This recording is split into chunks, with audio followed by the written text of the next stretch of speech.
Starting with just $50 in my pocket, could I still build a successful affiliate business in 2025? Well, the answer is yes, and it's easier than ever before. You see, many people think you need a lot of money or fancy websites or years of marketing experience and whatnot to get started with affiliate marketing, but that's wrong. In fact, if I had to start all over today with just $50 in my pocket, I'd be able to build an insanely profitable affiliate marketing business faster because I know exactly what steps to take and what pitfalls to avoid. And I'm going to show you in this video exactly the steps I would follow that's helped me generate millions of dollars in affiliate commissions, and this is something that's working right now for complete beginners. So most folks getting started in affiliate marketing choose oversaturated affiliate programs like Amazon, and I'm going to show you how to find some what I call hidden gem markets that have less competition and better commission rates than the normal. So if we look on my computer here, we'll see, you can go through,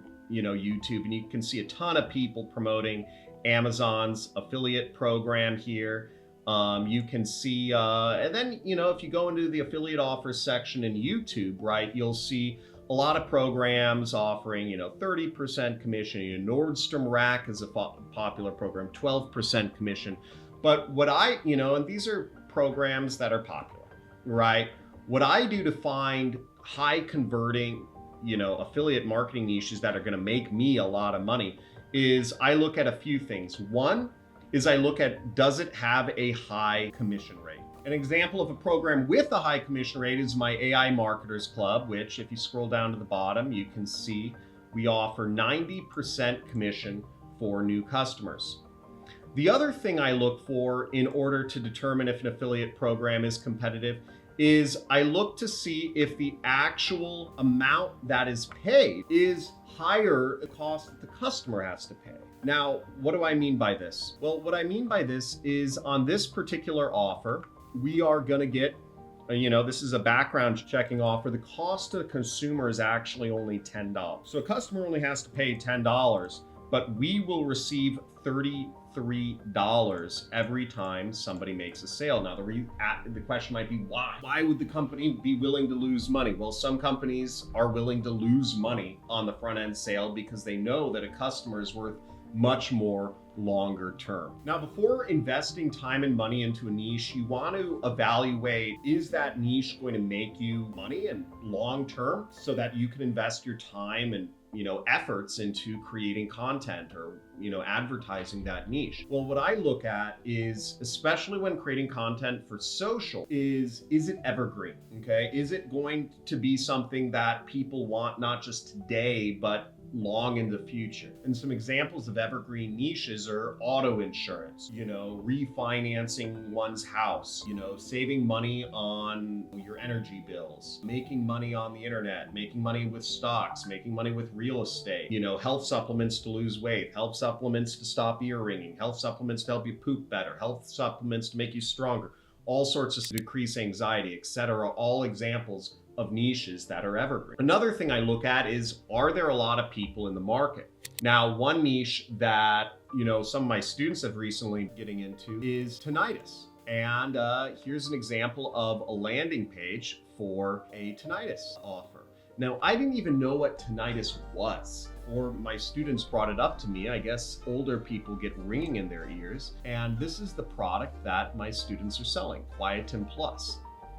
Now, how many people actually have ear ringing? And what we see here is that this is a great niche because look, there's an estimated 740 million people that experience some form of issue with this, and 120 million people perceiving it as a major problem. So that's a lot of people, folks. That is a lot of people. So that gives us a huge market of folks in which we can trigger with our ads or content, or that will be able to buy this product. Now, if we are able to capture just a small, fraction of a percentage of this audience, 740 million people divided by, let's just say 0.01% percent of a percent, that's still, let's look at the sales here. $50 a sale, that's millions of dollars. We just have the law of numbers here, which is there's a lot of people to sell in this market. Now, in order to start setting up your digital assets, what you'll need to do is you'll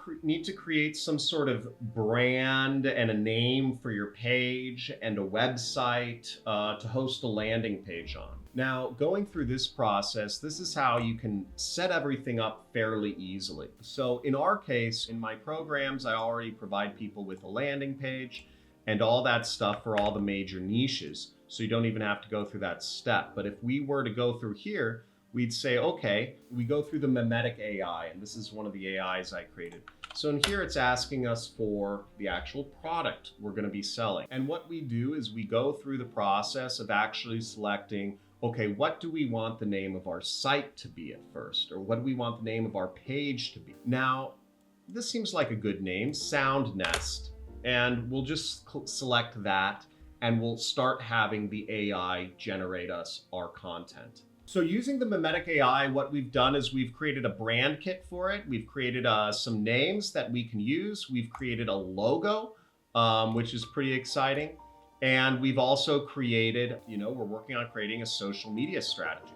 So here we can say, okay, let's create our full 90-day social media calendar. And we'll have the AI create almost everything for us. And as you see, it just goes down and it creates the posts that we will want to put up. So there's a lot of AI tools out there, but it's important to know which ones are strictly necessary and which ones are just expensive distractions. So we have a few different modalities. We have text, image, audio, and video. The tool I use for text is ChatGPT. ChatGPT I found to be just as reliable as AI can be and producing pretty good outputs. For images, I use Midjourney. Midjourney creates just a superior image style format than what I've seen ChatGPT create. All AI is not very good at putting text on images now, but we can do that afterwards. The third one AI I use is called Runway ML, and I use that for video. Runway ML is very good at turning images into animated videos. And I found it's just, the best thing for creating video right now, and one of the cheapest and user-friendly. And the last tool I use is called 11 Labs. And 11 Labs is very powerful at creating lifelike audio. I've been using 11 Labs for tons of my ads recently, and it just creates great results. Now here I'll show you how to leverage AI, in this case Midjourney, to create some truly professional outputs without any writing or editing skills. So here's an example of, I'm just gonna give it the prompt. I'm gonna say imagine, and I'm gonna put in my prompt here. So we could say editorial photo shoot for Oakley sunglass. Now what we're doing in the prompt here is we're giving it a few things that are forcing mechanisms. One is we're telling it to create something by Wes Anderson. Wes Anderson is a prolific director with a very unique art style that AIs understand, and it will give us this highly skilled artist's style of doing photography and art direction. We're also kind of forcing it to create a very beautiful woman, Audrey Hepburn vibes. Just by saying Audrey Hepburn vibes, we're going to get a woman that looks somewhat like Audrey Hepburn. And you'll see we're creating some good quality images here. This was from my previous prompt, and you'll see just very detailed to a degree that you wouldn't expect. We have some issues here with the horse kind of falling into the ocean, or the ground or whatever. But this image right here is really solid and really captures kind of the mood, the vibe of Audrey Hepburn, the photography and art direction of somebody like Wes Anderson. Fantastic stuff. Let's actually go into my prompting structure, and I'm going to show you my approach to generating really good content and really good outputs from ChatGPT without actually spending money on ads. And that prompting is, I call it facts, instructions, and then rules. Now, in this case, I don't have any rules, but what you'll see is I give the AI an identity. I I tell the AI who it is, and I tell the AI who it's working for. I'd say these concepts are very important because if you don't tell the AI who it is, in this case a social media marketing expert, you're not going to get as good of an output. If you don't tell it who you are, the client, you're not going to get as good of an output. So in this case, I gave my GPT some instruction. I like having my GPTs prompt me back in order to just prompt me back. Now here it's asking for what do we want to promote, and here we're going to put in AI Marketers Club because why not? Let's have it promote AI Marketers Club. Once I have that, they'll provide me 4 video concepts. So we have 4 video concepts here, from overwhelmed to automated. So here we have our image prompts. We ask our AI to generate content for us. We take our image prompts over here,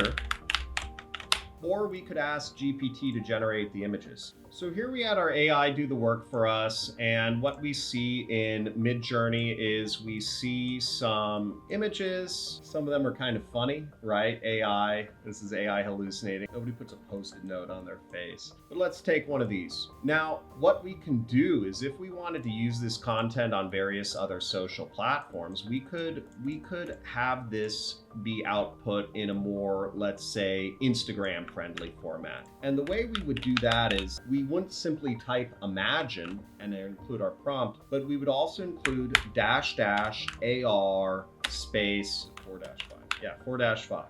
We could do 9-16 for an Instagram kind of story post. This is portrait mode. And what this will do is this will actually, AR stands for aspect ratio, which is just kind of like, give you an example. This is 9:16, whereas this is 16:9. So you can generate images depending on which orientation you're displaying stuff in. In this case, if we wanted to do this for an Instagram story, we'll see that now we got some more detail above and below on these images, and we can use this and repurpose this content for multiple ways. Now let's say we like this image the most, but we want it to be slightly different. What we can do is we can also say, okay, we just want more variations of image number 2. Or we could say, we want more variations, that's the V, of image number 2. And what Midjourney will do is it'll then create us some variations that are along those same lines. Another way we can do things, if let's say we don't like a certain aspect, is we can click vary region. And what I can do is I can just say, okay, I want this region to be different, and then I want this top region to be different, but I don't want this woman to change.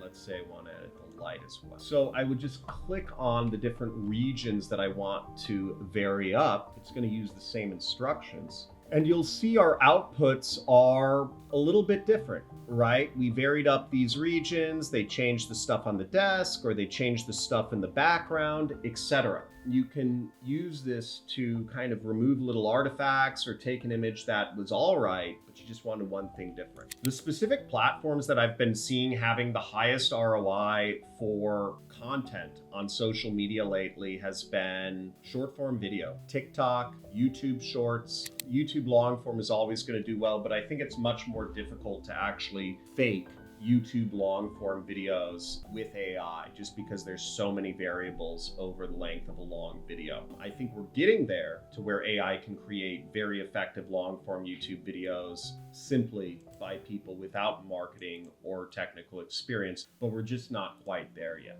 Now, the strategy you want to take in order to scale from something like $50 a day to making this a full-time income for yourself from affiliate marketing is scaling ad networks, scaling social networks, and scaling your content. Now, I've always worked on what I call the scattershot approach and then hone in. So at first, you want to post content on a couple different social networks, see what's working the best, but hone in on the one that gets you the most output, the most clicks to your affiliate link. We do this in a way, what's called tagging is what I teach people in the course. Use sub-IDs on your links. Now, once you know what social network is performing the best, you just kind of hone in on that. Try out different content types. Maybe try out, let's say Instagram is working best for you. Try out some reels, try out some carousels, try out some image posts, try out some stories, etc. Try different things out to see what's going to get you